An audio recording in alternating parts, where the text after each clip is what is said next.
Welcome to Paint Ed. PCA provides painting contractors with connections they need to grow their business. To find out more and to become a member, visit pcapainted.org. Find more great content just like this on PCA Overdrive. A subscription to the platform is included with membership. For all you non-members out there, sign up for a free trial. PCA Overdrive is available on the App Store and Google Play.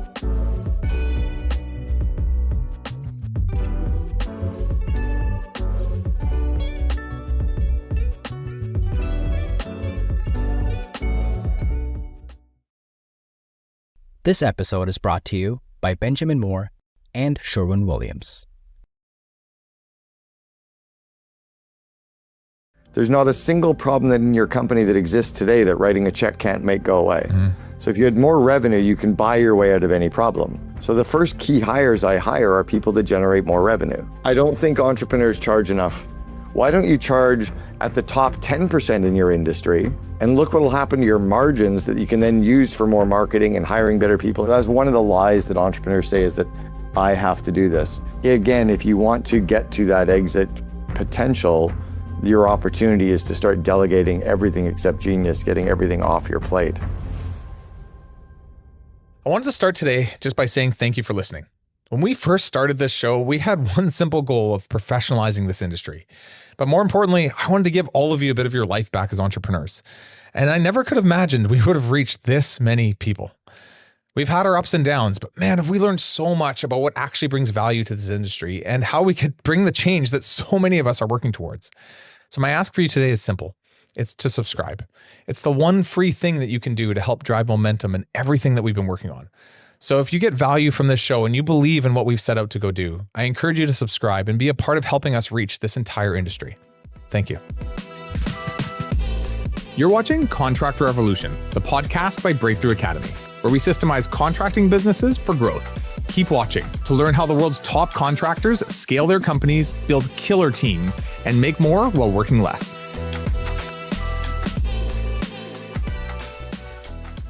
Mr. Cameron Herold, welcome back to the show. You are becoming a regular here. Thanks for coming on, my friend.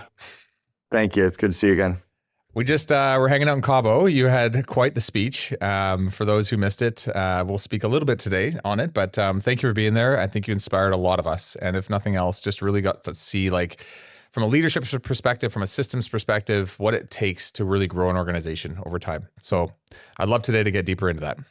You know what? It takes a long time to get to the night before you become an overnight success story. It just happens, doesn't it? You just click a few buttons and all of a sudden you're a success, no? But I think there's something really important there for everybody to remember, that it really is a journey that we're going through. We have to enjoy the journey and we have to grind it out at times. We got to work smart and not get frustrated on that journey. I think so often entrepreneurs measure ourselves against the horizon. Like, I'll be happy when I get there.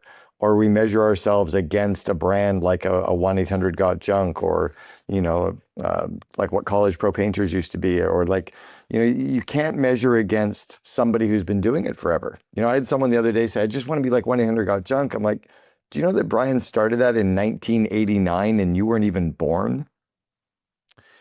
You know what I've been thinking about this? I've been working very hard to build something in this BTA business that we have. And I've been cautious to set too many hard expectations about the result that comes from that hard work. And I don't know if that's like a wimpy thing to do, but I just find, like, when things go well, it's all good. But when things don't, and I had a hard expectation on something, I feel remorse. And I was like, I don't want to feel remorse. I think it's good to have goals and to have the journey that you're going on. Yeah. Like, I'll use an analogy that 10 years ago, one of the big things on my bucket list that had been there since I was probably 20 was to run a marathon. And I wanted to run a marathon before I was 50. And on my 50th year, I ran a marathon. And I also had a goal. I wanted to run a 4:30 marathon.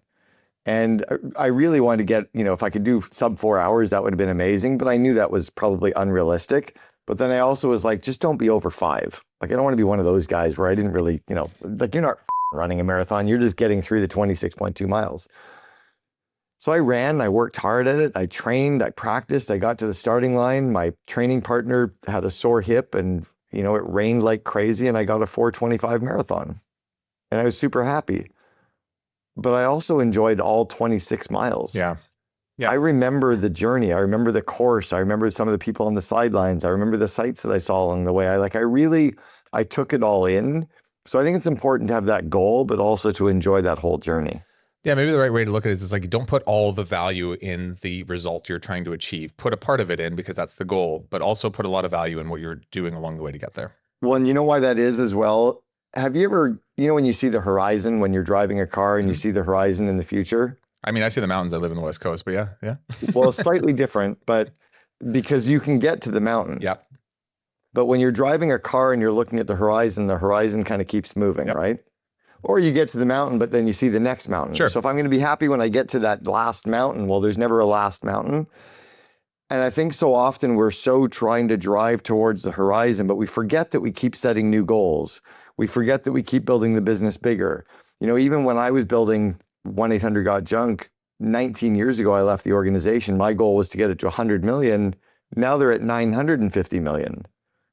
But they're not stopping at $1 billion. Elon won't stop at $1 trillionaire. He'll be worth $2 trillion. It's crazy to even think this. Yeah, I know. It is a really sobering reality to know that, especially as an entrepreneur. I think some people, like private equity, is entering our space a lot right now, and people are kind of like, okay, I'm going to build this and I'm going to sell it, and I'm like, cool. I'm not saying you shouldn't. I'm just like, do you know what you're going to do next? Because I've heard other people describe it as like the desert, where they're just like, I don't know where I am or what to do next. I've sold all the things that brought me substance along the way. If a sale or an acquisition is a part of the plan and you're going to move to the next thing, that's cool. But I think the sobering reality that, especially I've been in my own business since I was 19 years old, almost 20 years now. And I'm realizing this is me. This is who I am. And I don't think I could retire from this because I'm going to get all lethargic and weird. And whether it's this business or another business, but it's something that brings me life. And to your point, it's I need to make sure I actually enjoy it before I just kind of put all my stock into just trying to get this thing to the end result. Yeah. And I think that's where we have to enjoy the journey and remember that destination is important to drive towards. The other one is to remember that sometimes if you put all of your hopes and dreams on something and it doesn't happen, that can kind of ruin your entire reality up to and even past that point. A goal might be to sell the company, but that never used to be a goal for entrepreneurs until about 30 years ago. Yeah. Most entrepreneurs, and I'm talking about empirical data as well as but most entrepreneurs started a company and built a company and extracted wealth from that company and invested that and maybe passed it on to their children, or maybe just when they died, they shut her down. The goal was never to build for an exit. The goal was to build something for the sake of building it and to enjoy that journey and to have cash and free time. And I think too many entrepreneurs are so focused on building a company for an exit when they don't even know what they would do when they get to an exit. Yeah. That's what I'm saying. That's really, I think that's very sad. The reason that most people can never retire is they have no freaking hobbies. Yeah. They have no life. They have nothing that they're interested in other than building no one should really be that focused on my entire existence is my business to build to an exit, because then it's like hitting a brick wall. What are you going to do after your exit then? I speak about this a bit, but it's we've all found paths to getting dopamine. And so our business becomes the major supplier of dopamine, all the goals we have. And that's a very North American centric thing. It is, yeah. Yeah, you live overseas a little bit too, so. Yeah, I've been on the road for almost 5 years. I've been in 60 odd countries. I think we need to get our dopamine from our hobbies, from our friends and family, from our passions, some from work, but work should not be the center of our entire universe. And again, I go back to this. Why are we so focused on building a company for an exit? What are you going to do with that money when you get to an exit? Have you got tax planning and strategies in place for when you have let's say you sell your company for $20 million. Well, are you prepared to pay the 50% or 30% capital gains? Do you have a shelter set up? Do you know what you're going to do in investment? What are you going to do with the next 40 years of your life? And what if you don't get there? What if you only sell for a third of that, right? What if the market collapses? I don't know. I think it's very dangerous that people are trying to build to an exit all the time versus have that as one of the goals, but also building a company to give them a better life, to give them better freedom, to give them more wealth, so that the journey is really valuable. And at the end of that journey, there might be another pot at the end of that rainbow. But if all they're chasing is the pot at the end of the rainbow, they miss the whole rainbow. All right. So with that sobering thought, what I want to talk to you about is building a business as an asset. And let's keep this in mind as we go through this, because it isn't just about getting that done. It's about doing this with substance and meaning along the way. And the reason I want to talk about this is I do feel like it's like the hot topic right now. Down in the States, especially, there is a ton of private equity buying up, specifically actually roofing. I'm watching a lot happen, but they're moving into other, verticals, and everyone's very excited by this idea. And I'm like, hey, cool. Like, let's do this, but let's do this with some meaning and substance and intentionality along the way. That's all I'm saying too. Okay. Yeah. So let's get into this. So first, I would just love to know this contracting space we're in. I know you've been in it for a long time. Go ahead. Let me kind of double click on that for a second. One of the best ways that an entrepreneur will ever build a company to an exit, to a very successful, meaningful, valuable exit, is if they can build a company that can run without them. Mm-hmm.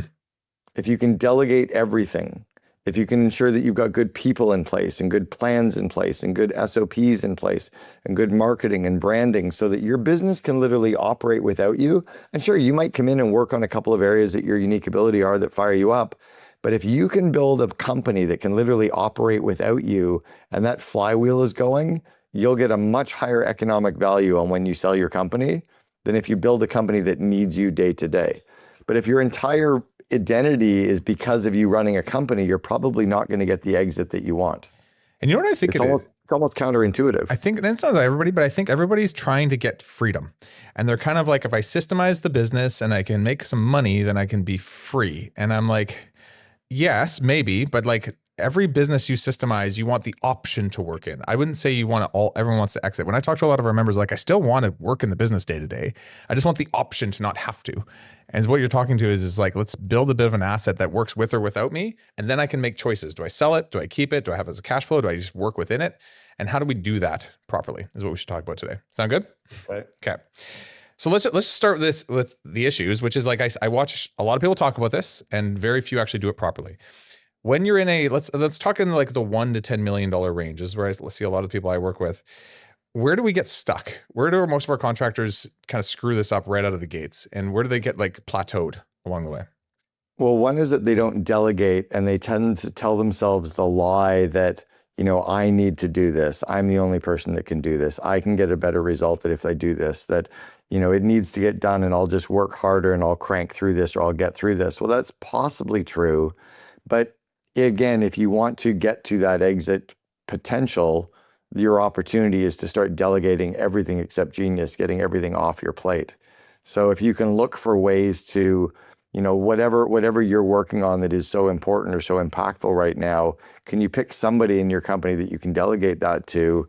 And then can you train that person? Can you give them the confidence and the skills and maybe the connections so they can actually do it without you? That's going to get you to that, that goal faster. So that's one of the lies that entrepreneurs say, is that I have to do this. I think another one is that we drive towards perfection.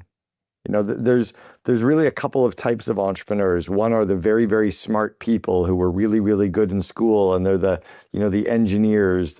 Igor would be a very good example of this, right? Did very well in school, very, very particular, very detail oriented. Whereas I was the opposite one. I was the one who failed at everything in school.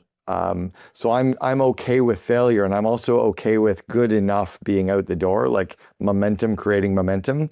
I think something that can hurt entrepreneurs is that they try to have everything perfect. So it's this perfectionism, and it kind of leads into procrastination. I have a friend right now who's been writing his freaking book for 3 years. I have put 2 books out in the 3-year period. And I guarantee you that nobody's going to read his book to the level of detail and blood and sweat and tears. He's put thousands of hours into this book. People are going to listen to it on 1.35 speed on Audible, or they're going to have Grok or ChatGPT summarize it into a 2-pager for them. Like, nobody needs perfect. They just need it done and out the door faster. And I think entrepreneurs miss on that point. How do you do that? Because let me give you one last one. Okay. I got questions on this after, but yeah. I don't think entrepreneurs charge enough. I think so often I was talking to a client, actually he's a former BTA member or a BTA member, who is charging 10% less than the average in his industry. I'm like, dude, why are you driving revenue and charging less than average? Why don't you charge at the top 10% in your industry? And look what will happen to your margins that you can then use for more marketing and hiring better people and giving more free. But they're so nervous about charging more and charging, and I don't know where that comes from. But I think that's a third issue that they struggle with. I think we get comfortable is ultimately what happens. And this is kind of what you're speaking to, delegating to driving, basically towards perfection and to charging more. It's like we get comfortable with what we actually have found success in initially, and we don't want to move the needle too much because that's what helped us get to where we are. We controlled I think everything. There's comfort. But I also think that the pricing one might be tied to, we understand how, like, I charge $40,000 for a speaking event. I used to be like, that's crazy. It's crazy. Like, it's just me on stage for an hour. That's crazy. So I would diminish the value of what I was giving. And then I realized that my $40,000 is because I've been building businesses for 40 years. My $40,000 is because I have to prep for the event, do a prep call, customize my slides, pack my bags, travel to an airport, sit at an airport, take the flight, get to the hotel, have dinner with the people from the event because they want to meet with me, do a sound check in the morning, get ready a half hour before my event, do all the book signings and talk to everybody, go to the cocktail party that'll be fun to go to, wake up in the morning, go back to the airport, sit on a flight, go home. Like, that's 3 days of my life to earn the $40,000. I'm like, wait, that's way less than my effective hourly rate is. So I think we often do that as entrepreneurs, right? Like, how could I charge you $1,000 to paint your house when I know I'm only paying the guys $150? Yeah. So we forget that. We forget how to attach value to a bigger price. Like, even at 1-800-GOT-JUNK, I wish I didn't still bring up examples from 19 years ago, but we'll charge a customer $500 and we take all their stuff and put it in a truck and we leave. We don't even give them anything. We're taking it away. They're left with nothing. So how do you work with a lot of, entrepreneurs, you work with a lot of COOs, and yeah. I feel like what we're talking about even is like, these are people's limiting beliefs. Like, I can't properly delegate. I have to do this all myself. I can't let this go without it being perfect. I see this, for those who know Igor, it's like, that's just like his thing. And like, we all have that person in our business. Maybe some of that's us. So we can't let go, or I don't want to charge more. I'm not comfortable with this.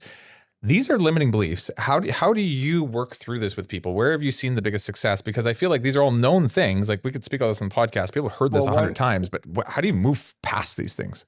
One is benchmarking yourself against the top 10% in your industry, right? Like, if I'm going to open up a coffee shop and I'm going to have really nice espressos and really nice lattes and flat whites and nice pastries, I should go and visit 50 coffee shops in the city. And by the way, Starbucks kind of sucks. Starbucks is kind of average now. I remember when I went to the first Starbucks I ever went to in 1993 in Seattle, and it blew my mind because it hadn't even expanded outside of Seattle yet. But now Seattle's horribly average. You can go to tons of great hipster coffee places and have like great experiences and good pastries. And so, and I look at what they're charging. I'm like, oh my God, you charged me $7 for a latte. And then I go to another place that charges me $7.50 for a latte, and I tip them 18% at the till because they blow me away and they have great jazz and they have great pastries and it's a cool vibe and an energy. And I'm like, wait. How did I just pay $9 for a coffee? So I want to benchmark myself against them. If you're in the house painting or you're roofing or you're doing landscaping or building fences or whatever you are, go benchmark yourself against the best in your industry, like the Tommy Mello with A1 Garage Doors, and benchmark yourselves against other industries. Like, become the FedEx of junk removal, or the FedEx of coffee, or the FedEx of house painting, right? So I think you have to go and look at, what do the best restaurants do? What do the best hotels do? And then how can you build that into your business and charge accordingly? I think that's probably an opportunity for many entrepreneurs to do that. We often get very myopic and look at just our industry, and we look at the average in our industry. Right. Like, if you benchmark your health against the average American is fat, like obese, right? Have you like walk into a US airport and you notice it? Like the average American is not healthy. I want to benchmark myself against the healthy people 10 years younger than me. Yeah. So I benchmark myself against healthy 50-year-olds, not against the average American. So if my doctor says, oh, your testosterones are good, they're about average, I'm like, dude, that scares me. I want my, right? You have to do your business the same way. So I think that's one way to change your confidence level, is to give yourself new goals and new perspectives. The other one is definitely to invest in some masterminds and some coaching. I think it's very important for entrepreneurs to be in mastermind communities like BTA, like Genius Network, where you surround yourself with other entrepreneurs. I'm just off an event with 48 entrepreneurs. We went cat skiing up in the BC mountains. I was with Dan Martell and 47 other entrepreneurs for 4 days. My vibration is way higher. My network is way higher. I was there with guys that have sold their companies for $200-300 million. One of the guys was raising $2 billion before we went cat skiing that morning. So because I put myself in an environment with other successful people, it's like you're the average of the 5 people you spend the most time with. That helps entrepreneurs too. I mean, this is the next topic I want to get into, is around vision, but you're kind of speaking to the fact that like you need to have your eyes on the right prize. Like you need to see visually and understand what that actually looks like. And you can't bullshit your brain around it. It's like, I can try and say I'm going to do all these things. I could even, like you said, benchmark against what's out there, but until I'm close enough and actually see the innards and outards of it and talk to somebody about it, my brain won't fully buy into it. And I'll keep resorting back to where I feel safe. Correct. Okay. You know, you heard the adage that you're the average of the 5 people you spend the most time with. Mm-hmm. I think that's why being in masterminds and having coaching, like when you have a coach, your coach will tend to benchmark you against others that they're working with. I also think it's important to have, like everyone, let's say that you're in the roofing space.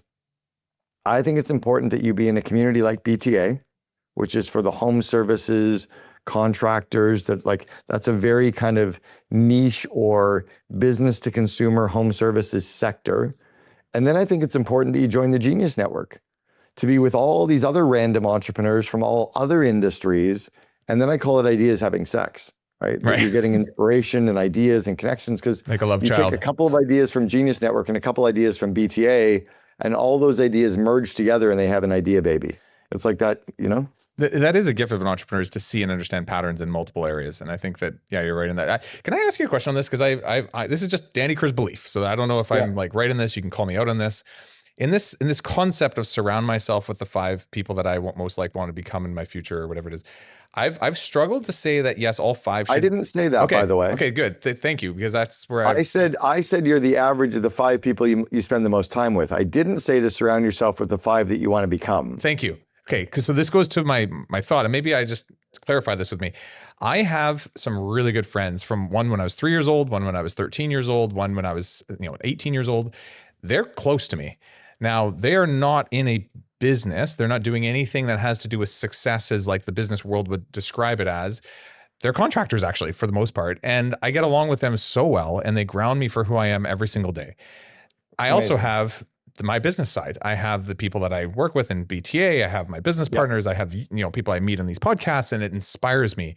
And I find it's like having that dichotomy, like having that contrast. I have a motley crew of like people in my life, and I'm so happy for it. And I think that's really good. I think it's good to have.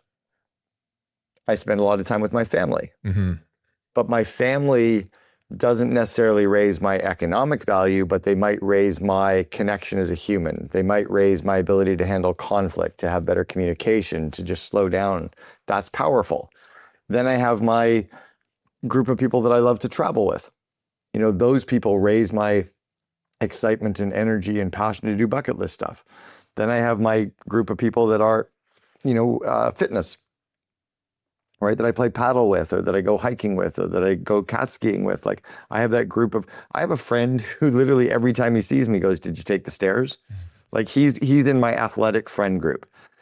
I don't sit and talk business with him much. We talk about family and sports and, that kind of stuff but I think it's important that all entrepreneurs at least try to spend time with people that raise their vibrations in all energy of their life. Right. You're in shape. you probably have friends that you go to the gym with, or that you talk about fitness with, or that you do, fitness related things with. Right. Yeah. Right? My faith, family, fitness, finances, and friends. Correct. This is So Danny's. it's almost like who are your 5 people in each of those 5 F's. Right. There's a lot of them. Yeah. Right? And they make go ahead. But often people don't think of that. Right. So they're only people like, I used to see people at conferences, business conferences. I'm like, why are you spending time at that event with the 3 negative people? Mm-hmm. Avoid the negative people. Go spend time with, if you're at the conference, spend time with the ones that are growth minded. Spend time with the ones that have other hobbies. But people aren't as intentional with their time. And then the other one is, it's okay to fire people from your life once in a while. Yeah. It's okay to get rid of people that don't live your core values or are too focused on just one area of their life to the detriment of others. Like I have a couple friends who their entire world is their sport. Right. To the detriment of their relationship of their kids. And this so is, I don't want to be in their vortex that I'm just doing triathlons 7 days a week. I actually really value my relationship with my children. So I'd rather be with a bunch of dads or parents, moms and dads, who are healthy and active and traveling and so focused on raising kids too. Does that make sense? It does. And this is the well-roundedness that I'm always fighting for. I'm always just like, I don't want to just have an amazing, I don't want to be Danny the businessman. I want it to be a part of who I am. And I want it to be a part of the vision of my future. But I'm also going to be Danny the 60-year-old guy sitting on a whatever podcast with some other young guy one day. And I want to be able to have life experience beyond just the business that I operated in. And that's just me. That's my values. I want to get into this next stage, which is we're talking about getting inspired to kind of see what actually is possible so that you can set your targets. And we're talking about it being well-rounded beyond just even the business owner or the business itself. You talk a lot about vivid vision. You've done a podcast with us on this in the past. And there was a really interesting question when you were speaking around like how clear this vision needs to be and what it doesn't need to be. And there's a couple other ones I'm going to come up that came up in the audience when we were at Winter Summit. But can you just speak to that? Like, how clear does your vision need to be? Because some people are hesitant to write it all out because like, I don't fully see it yet. I'm still trying to get inspired. I'm still trying to craft it, and they wait. So the vivid vision becomes a 4 or 5 page description of what every single aspect of your company looks like, acts like, and feels like in the future. Ideally, you want to come up with 3 or 4 sentences or 3 or 4 bullet points for each major area of your company. So come up with 3 or 4 points to describe your marketing, 3 or 4 points to describe sales, 3 or 4 points to describe operations, 3 or 4 points to describe your interaction with customers, 3 or 4 points to discuss, employees and how they work together, some points about metrics, some points about your leadership team, some points about how you work with suppliers and subcontractors, some points to talk about how your company lives core values. If you have 3 or 4 points about all of those major areas and influence on your company, that's enough. That's perfect enough. I think what people are saying is they're giving themselves an excuse to not do the work and not get it out of their head by I can't get the perfect vision, so I just won't have one. Mm-hmm. Well, then stop complaining about how hard it is to align all of your employees because they have no idea where you're going. Right. Right? Do you do this first or do you do the personal one first? Because I've found it over time, like I'm driving towards my business goals and along the way, I'm like sacrificing myself to do it. How do you balance those two? So I didn't understand that you could use the vivid vision for your personal life until I was about 6 years into my business because I had a problem. I was really boring. And my entire world was my business. Yeah, this is what I'm talking about. And I hit 42 years old, 2007, and I went to my first Burning Man, and my world exploded, and I went, oh, I forgot what I was doing when I was 21. Mm-hmm. When I was 21, I was running a business and playing golf and windsurfing and playing tennis and skiing and drinking and chasing girls and listening to music, and I had so many other things in addition to running my company that over time I let all those things fall away. So I wrote my first vivid vision for me as a human. And I wrote about what are my relationships like? How am I showing up as a dad? How am I showing up as a friend? How am I showing up in my community? How am I showing up? And what am I doing for my vacations? What am I doing for fun? What am I doing for activities? What am I doing to stay in shape? How am I using psychedelics for growth?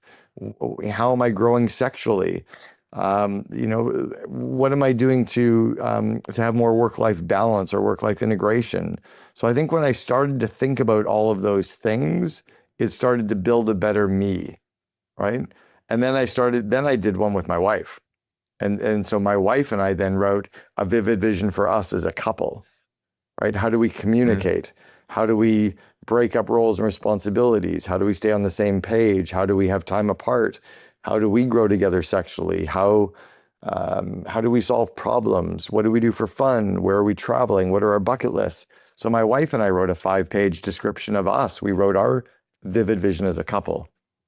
So if I was to do it now, I would say write your vivid vision for you as a human first, then write your one for you as a couple second, and then run for your business third. Cool. I've not done the couple one. That's interesting. It's really powerful. You want to know why you grow apart? It's because you don't have a shared vision of what you're growing towards. Yeah. You know what? Actually, we did that in marriage counseling before we got married. So it's part of our process. Great. And we got to identify where and since then we haven't. And so we've been living in silos. She's been mom with 3 kids, busy. Danny's been business guy, trying to make a bit of time to go off-roading and do some little things on the side. And it's just like, there is, and we still love each other, but you're right. It's like, it's not as, it's passionately like driven as it used to be. So yeah, it's a cool opportunity to kind of recalibrate that a little bit. My wife will listen to this and we will do this. Okay. So we're talking a bit about vision here. There was a question in the audience and I thought it was a valid one. He said, man, what if you're so stuck in the weeds and you're just disconnected and you don't even know what your vision is? I'm wondering, even as we're talking, is it because they don't know why they're doing what they're doing anymore? I assume, like, how do you bring that back? Is it about starting with the personal why first? Like, what are your thoughts on that? Because I remember that question, it struck me. No, it's really about the reason you're stuck is you're probably thinking about vision and sitting in a chair where you're always solving problems and looking at the reality and time managing and dealing with email and so it's hard to think creatively when you're stuck in the day-to-day. So what I do if I wanted to work on my personal or my business or my family vivid vision is I close my laptop, I put this on top of it, and I grab a notebook and a pen and I leave. And I go somewhere where I'm around nature. When I wrote my very first vivid vision for my company, I smoked a joint. I went into my backyard. Cannabis is legal in British Columbia. I went into my backyard. I lay in the hammock. I put some headphones on and I listened to the Grateful Dead. And I literally just mind mapped every aspect of my business. So it was easy for me to disconnect from the world because I didn't have any of my business around me. I gave myself the space and the time and the setting to allow myself to dream. This leads to my next thought and question around this, which is, sounds great. And I think some of us and all of us could probably... And you can have some good vivid visions on cannabis. Yeah, I'm not gonna lie. Like, I get it. It opens up a creative part of your brain. Those who use it, it's all good. But like, I think that's momentary. I think there's, and I allow for it too. It's like I allow for space to be creative and be playful and think outside the box. But then I have to go right back in to the hardcore operations. And you can write it out, but you can just disconnect it from it even along the way. And this was my next question around just like getting out of the day-to-day and how do we maintain that structure in our business and operations as we move forward. Think about what Thomas Edison said, the inventor of the light bulb. He said that vision without execution is hallucination. Yeah. So you can't just write a vivid vision and expect it to come true. Totally. You have to share your vivid vision with all of your employees, with all of your customers, with all of your shareholders, with your marketing partner, with your lawyer, with your accountant. You share it with your spouse and your friends and family so everybody can see what your company looks like and feels like in the future. And then every quarter, you have everyone reread it. Well, if people are always rereading their vivid vision, they're thinking about the future, but they're executing on today. And that's kind of the key that people need to remember is our role is to be cognizant of where we're going and to be figuring out how we're actually going to be making it true on that day-to-day basis. So rereading it every quarter and then getting back in and grinding it out and working, and then getting all your employees to reread it every quarter. Is there an evolution of the individual that needs to happen? Because I feel like it doesn't happen overnight. It's not just like go and start delegating everything and be like the commander of your ship. It's like you're still in the weeds. What are some of the like the low-hanging fruit or the things that we can start to do when we're, say, at 1 to 2, maybe 3 million, we're trying to grow to 10, we're at that stage in business to create space for vision, to create space and time for leadership that's at that higher level while still having to go operate in at least a couple of these roles? Delegate everything except genius. What do you mean by that? Explain what you mean. I mean, when I was running my first operational company, house painting company, I had 12 employees. And, we were painting 6 houses at the same time. I couldn't be out painting house 1 because then I'd be avoiding the other 5 houses. I also didn't like to paint. I was also really scared of heights. So I delegated all the painting responsibilities, and I also didn't love dealing with customers that much. I found having to walk around the house and chat about their day, and because there's too much else going on in my brain, that I decided to delegate everything except strategy and planning and hiring and culture. That's all I did, and then I did sales because I was really good at like landing the jobs. But as soon as I landed it, I passed it off to a foreman who managed the client and collected the check and did so I think in your business, if you want to free up time to be strategic or free up time to be visionary, you've got to delegate everything except genius. You've got to find people to delegate it to and give them the skills and the confidence and connections so they can do those things. And then you free up your time to do your things. If you only had, as an example, like let's just play like a scenario with your business today. If Danny only had 2 hours a day to work, what would you do in those 2 hours a day? If the others 22 hours a day, you were literally couldn't do anything. In my current state, because Igor is doing a lot of our operations, which is nice. But in our current state, I think a lot of it is around the initiatives that we currently have in place and how they connect to what we're currently operating, like the current operations. It's like all these so big, like strategy and planning, right? You'd be thinking about where we're going and all the pieces all together. You know what it is? It's pattern recognition. It's seeing all the opportunities that exist in today's world and seeing where we want to go as a company and trying to really understand where that like triple threat win is and where that like unique relationship can be built, or where that, and following up on those things and not just letting them be ideas on a chalkboard, right? And by the way, that's strategy. Right. It's weird that people talk about strategic planning. There's no such thing as strategic planning. There's strategy and there's planning. Mm-hmm. They're different. Once you have strategy, which is what you love to do, then you need to get the people to put the plans in place to make the strategy happen.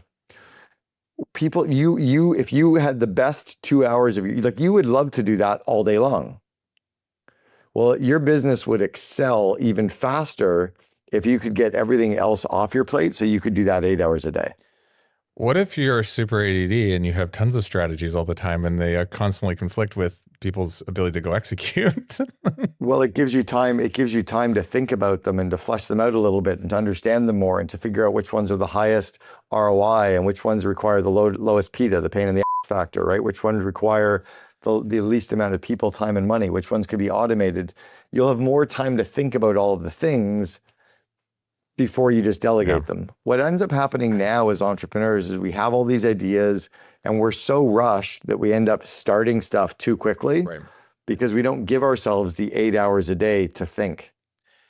If you didn't have all the other meetings and all the other stuff on your plate, like even interviewing me, like that's something that may or may not be in your wheelhouse of unique ability. I think you're really good at it, but it may not be something that fires you up and you love to do. Right? Or maybe you pull ideas from this, which allows you to come back in strategically. But if 8 hours a day, all you did was stuff related to strategy, you wouldn't be quick starting a bunch of random ideas that don't connect together, don't fit together as well. You know what's interesting about that is I feel guilty if I give myself that much space. Of course. Yeah. And so it's because we have to be doing the other stuff that we suck at. Because the school system and the church messed us up. Yeah. The school system and the church made us feel guilty. The school system told us, if you suck at something, go get a tutor and work harder. What the school system should have said was, hey, Danny, you're terrible at X. Don't ever study it again. Don't ever look at it again. Don't ever worry about it. Don't get a tutor. We'll give you a straight A on that class, but just don't show up. But you're really good at this course. Just do that. Yeah. What was your most favorite class in school? Actually, funny enough, woodworking. I created a cabinet that took me a year to build, and I custom designed it, and it was the most incredible. I still have it in my office actually to this day. Isn't it great? It's so cool. I was terrible at woodworking, but I made a bowl and I gave the bowl to my dad. And then when my dad died, I got the bowl back, and it's this wood carved. I did it with a lathe. It was magic watching. And I made a chessboard, and I'm really bad at chess, but I still have the chessboard. So I made the board and the pieces in woodworking class. But you know what I was told to do? What? I was told to go to French class. Right. And get a French tutor.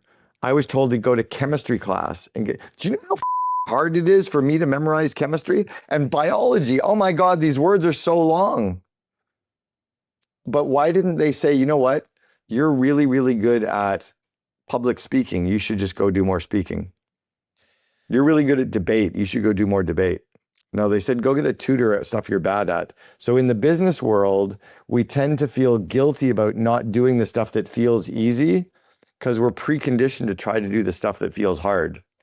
This goes back. Business doesn't have to. Look at the way you live in British Columbia. You know, when you see water running down a mountain, it doesn't take the hard path down. Yeah. Takes the low. It follows the easiest path down to the bottom. And I think we need to do that more as entrepreneurs and be okay that the easy path is the smart path. We have to trust in our abilities. And it's just like, this feels like I probably shouldn't, but you're right. We need to spend more. Okay, that's good. That's fair. And that's a good call out even for me. So even my newest business book is called Grandmother's Business Secrets, because it's all the business systems that we need. Grandma was telling us this stuff. Right. But we overcomplicate it. And we think we need an MBA to run a company. That is the feeling as things get bigger. You feel the responsibility and the weight of this should be more advanced. This should be more, and it feels complicated. And I am questioning that actually as things get bigger. Is complexity really required? And why did we keep thinking it is? And in some areas, I think it is. You could call me out if it's not. But in other areas, I'm worried. I'm like, this doesn't feel right. This doesn't feel. Look at how simple Elon Musk has made all of his business ventures feel. He focuses on the critical few things versus the important many. I heard him say about 6 months ago, if you're the entrepreneur and you don't know the one big problem to focus on in your company this week, you're the problem. Right. Interesting. So simple, right? Every week, find a big problem, work really maniacally hard on that one big problem. Next week, do the next problem. If entrepreneurs just did that, they would solve 52 major problems or launch 52 major opportunities or deal with 52 major threats. But we just end up being busy, checking email, checking Slack, checking. We're like ducks with our feet going like this under the water. And Elon's like, what's the one big thing I can be maniacal about this week? Yeah. We just want to feel useful. We want to feel valued. And so we constantly put ourselves in this busy work. And I agree with you. And it's we're addicted to it. We're addicted to being busy, even if it's not productive. And it's, I personally get guilt from it. I'm sure a lot of people do, but it's something that I'm aware of, and it's constantly having to remind myself to be different versus just like knowing it. I can know it all day long. It's a constant exercise. Right. It's tough. I want to talk about the other side of this, which is like, hey, okay, I want to go be this way. I want to give myself space to do this. Who do I need to hire along the way to make sure that the operations still go, some of the complexity is still managed and created into the organization?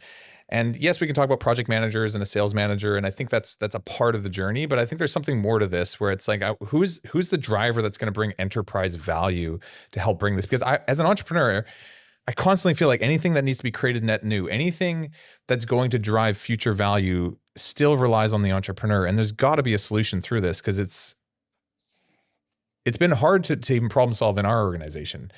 It's us driving it. Is there a hire out there? Is there a person you bring in? You work with COOs all the time. Who is this? So here's where I start. The key hires, the hires that make the biggest, easiest difference on your business are the sales revenue generating hires. Because the people that bring more revenue into your business, more gross margin into your business, there's not a single problem that in your company that exists today that writing a check can't make go away.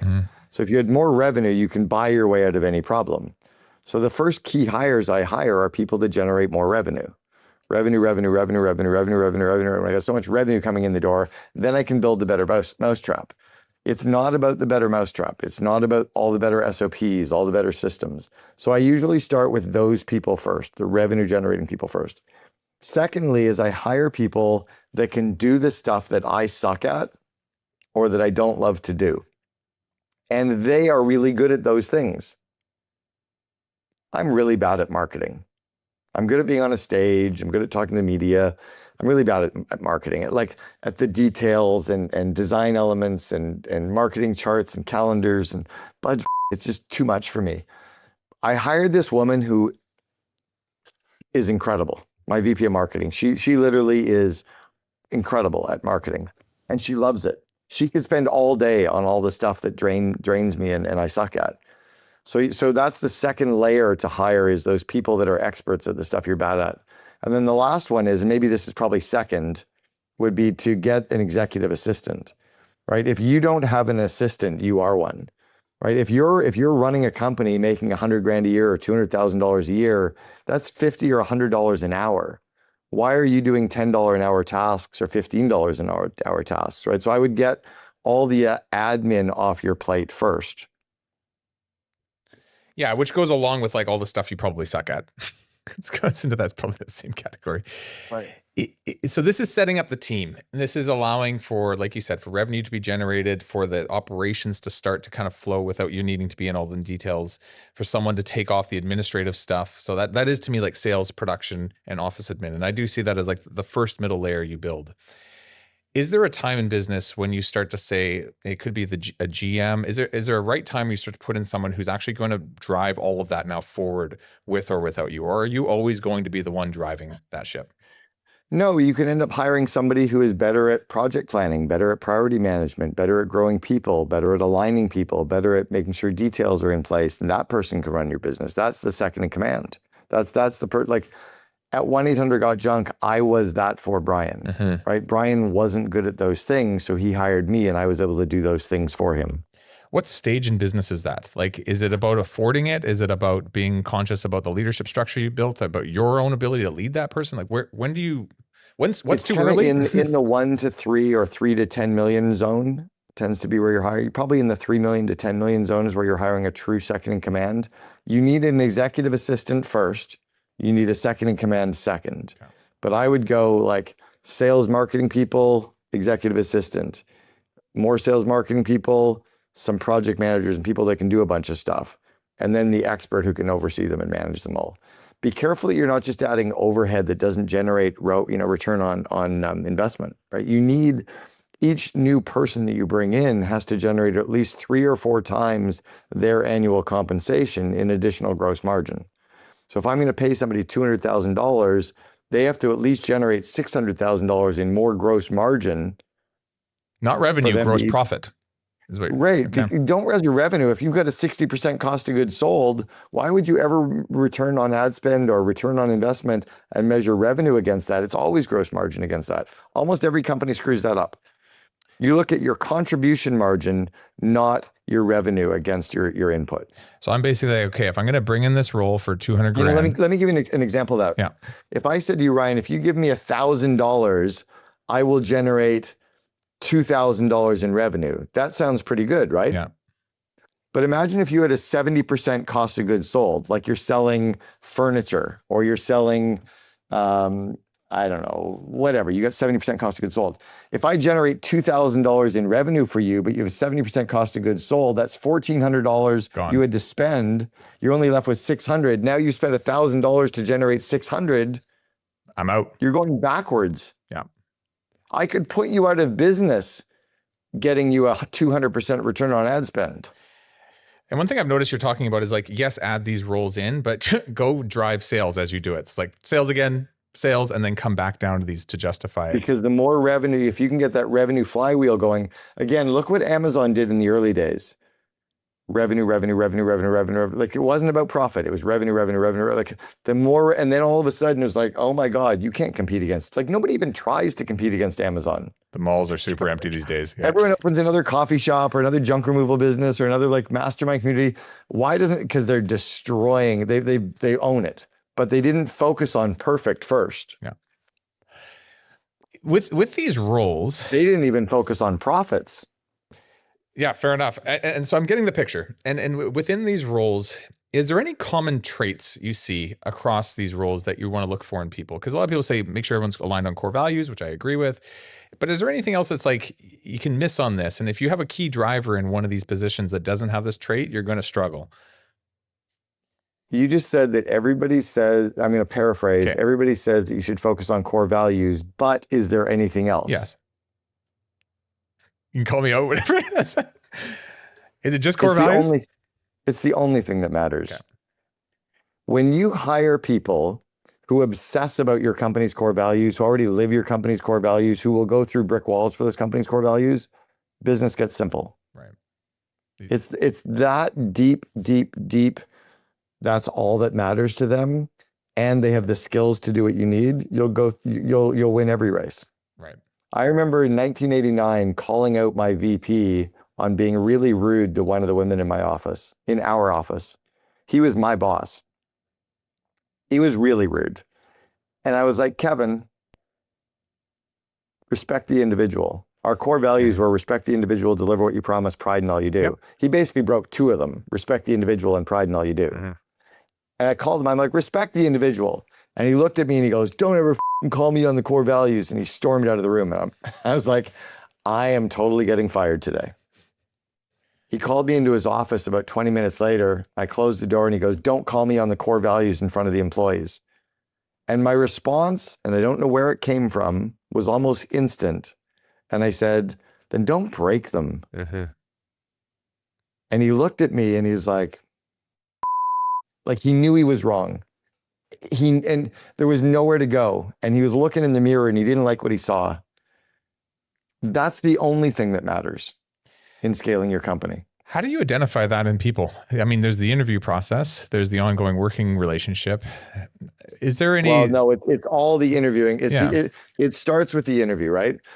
You know, you and I grew up Christian. So we I don't know if you grew up Catholic, but in the Catholic Church, you go to church and then you go to confession and you sit with the priest and you say, hey, I did these bad things. And the priest says, okay, I forgive you. Go say these 10 Hail Marys and 3 Our Fathers and your sins have been absolved. Oh, and by the way, give me a donation for the church.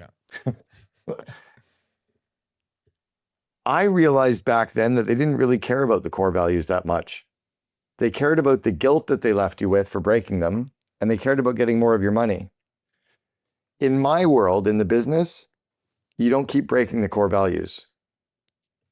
So I want to make sure that in the interview process, in the reference check process, we only hire people who already really live those core values. How do you, I guess to go deeper on that question, like how do you identify it though? Because like if I know like ours is be real, genuinely care for people and embrace the journey. Okay, so let's go with what was the second one? Embrace the journey. Okay, so let's go into Grok and we'll say, do you follow? Yeah, I do. What 5 interview questions could I ask to see if someone lives the, quote, embrace the journey. This is valuable to do this live. I like it. Let's see journey this. core value. And boom, let's see what it comes back with. And here are the 5 strong behavioral interview questions blast. First one is, tell me about a time when a project or goal took much longer than expected or hit several roadblocks. And then the probing is, how'd you respond? What kept you motivated, right? And then it shows you what to listen for. Next one is, describe a situation where you had to invest significant time and effort to get something without any guarantee of success and pay off. What was your mindset? It gives you all the probing. Yeah. That's where you go. Yeah. The biggest thing though here, and this is why it's even in my Invest in Your Leaders training course, is people need to be good at interviewing. Now we've got a cheat sheet for anything you want to probe for. Grok or ChatGPT can give you the shortcut. The skill though is, can I probe? Can I then ask the question? Can I shut up as the interviewer? Can I ask the question 3 times in a row? The same question. Can I ask the question and pause and count to 10 with my fingers under the table to have the pregnant pause?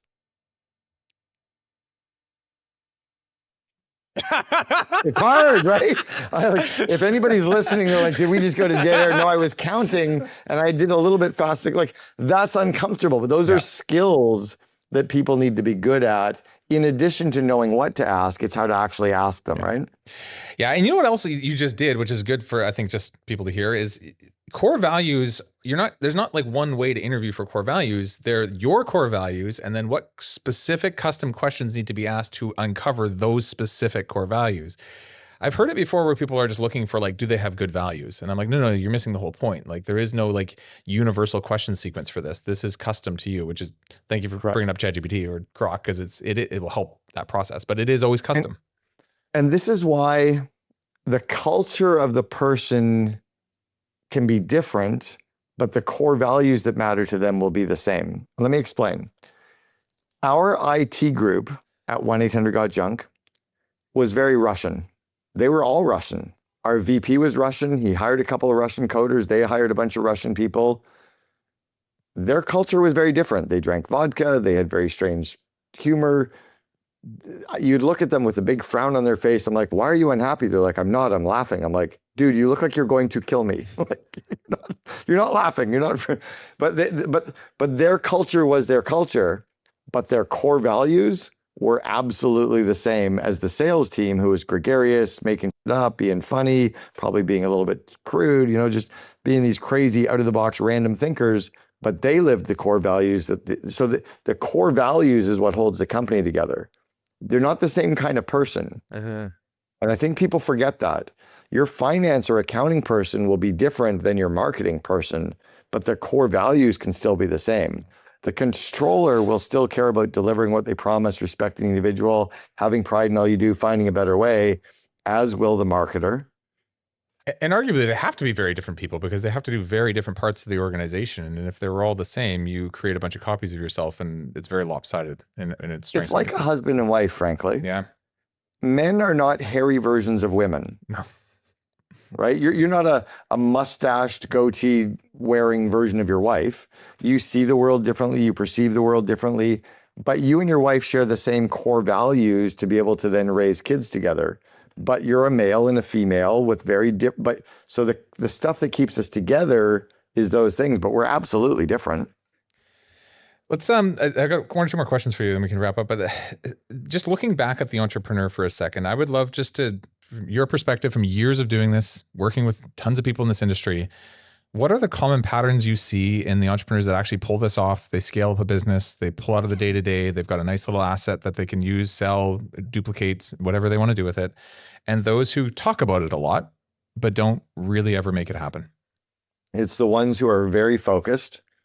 So it's the as Tom Peters, who wrote In Search of Excellence, said, it's about the monomaniac with the mission. What is a monomaniac? A soul focus. Okay. A monomaniac is a soul focus, maniacal soul focus, right? Like flywheel. And that monomaniacal soul focused obsession, that will get you to be successful. And then, yeah, that's probably it. That's it. Right? Yeah. That's it, man. That's because it allows you to say no. It keeps you hyper-focused. It keeps you excited. Like, the only reason Elon can run all of these different companies, he didn't start them at the same time. His first company that he built and sold for $320 million was Zip2, prior to him joining Peter Thiel and doing PayPal. Yeah. Right? Prior to him acquiring Tesla that he was an investor in, prior to him starting SpaceX, prior to him starting Neuralink and the Boring Company. Like, what he's done is he's made sure that he gets that maniacal focus around getting something up and going, getting the flywheel working, getting the people and the money and the team in place. And then he's got that flywheel going. And then while that flywheel's going, then he gets the second one going, right? But he doesn't try to do 7 at the same time. And then what he does is he goes back to check in on some of those other companies in a very monomaniacal focused way to fix that one thing. Like right now, you can tell where his focus is right now. His focus is on streamlining Tesla. Mm-hmm. He's no longer making the Model X and Model S. Getting ready for robots. And he's going hardcore into the robots. right? So he's maniacally focused and merging X into Tesla. Like he's doing the things that are now our SpaceX. Like we can see where, and the other one I think is one of his maniacal focuses. I think he has this childhood need to be and I understand it, to be the first trillionaire ever. Right. So he's like, how do I merge my companies together quick enough so I can be a trillionaire, you know? But it's because I just want to make sure that the entrepreneurs are clear that maniacal focus, Elon is maniacally focused. Yes, he might have 7 companies, but each one of those are already in orbit, right? Each one of those companies are largely, the flywheel is already turning. And I think it's also knowing when to pivot your focus, because you can have that maniacal focus and just build the best, most, like you said, best mousetrap out there. And then that is it. And then you never move. Well, that feeds your ADD, right? If you're an entrepreneur who's ADD, if you can go be maniacally focused around a marketing issue this week, and then after a week get bored, now go maniacally focused around a sales issue. Oh, I'm bored after that week. I'll go maniacally focused around this business's thing. Cool. Yeah.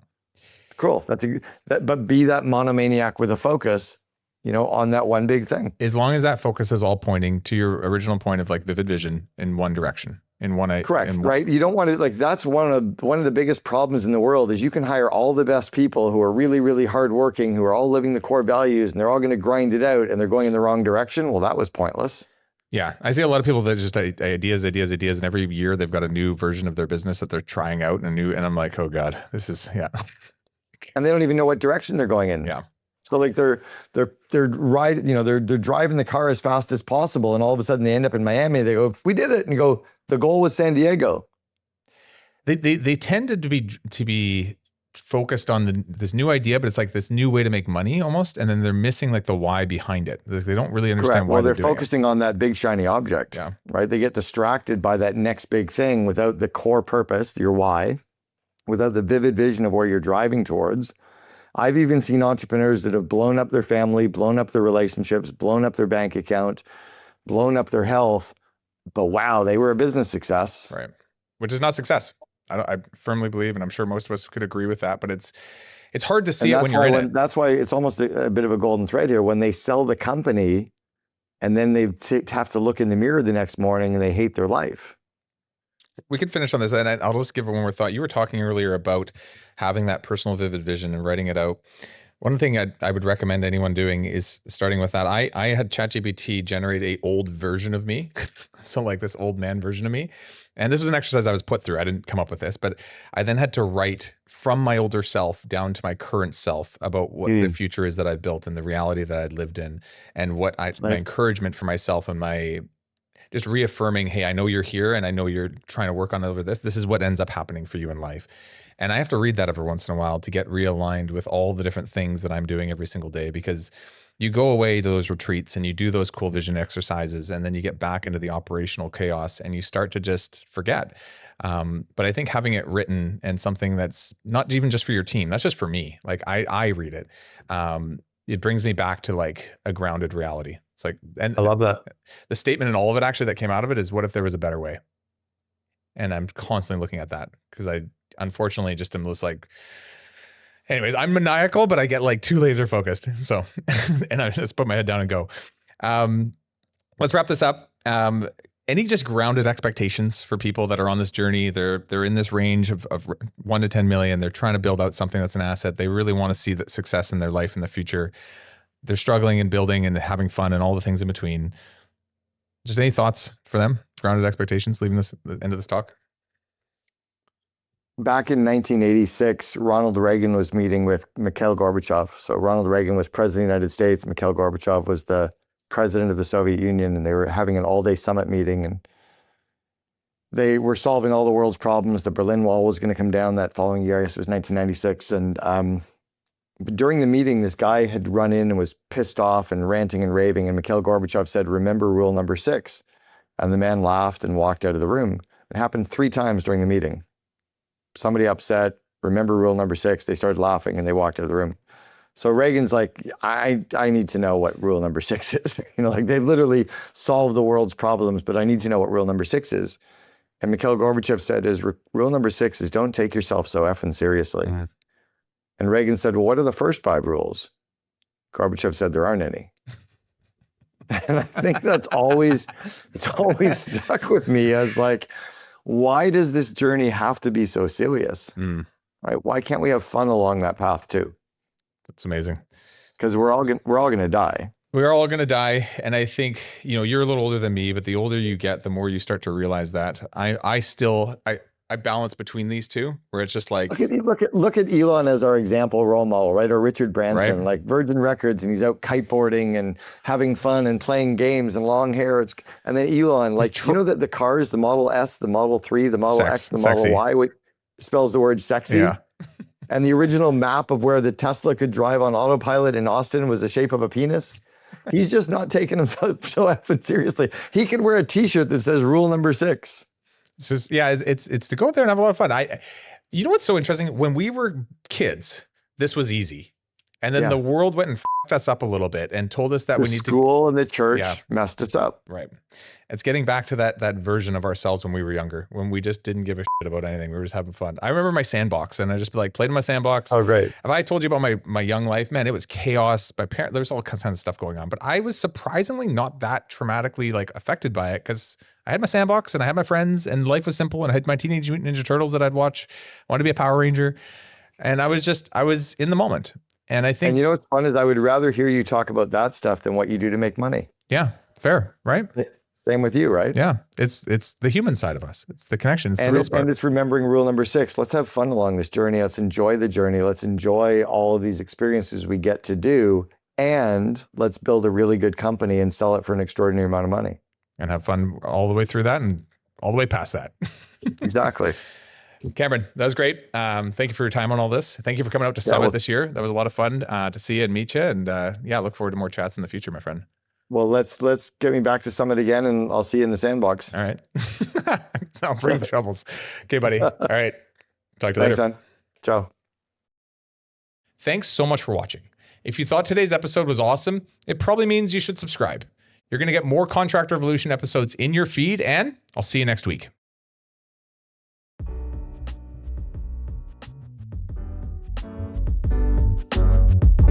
Paint Ed podcasts are produced by the Painting Contractors Association and are made possible by members and industry partners.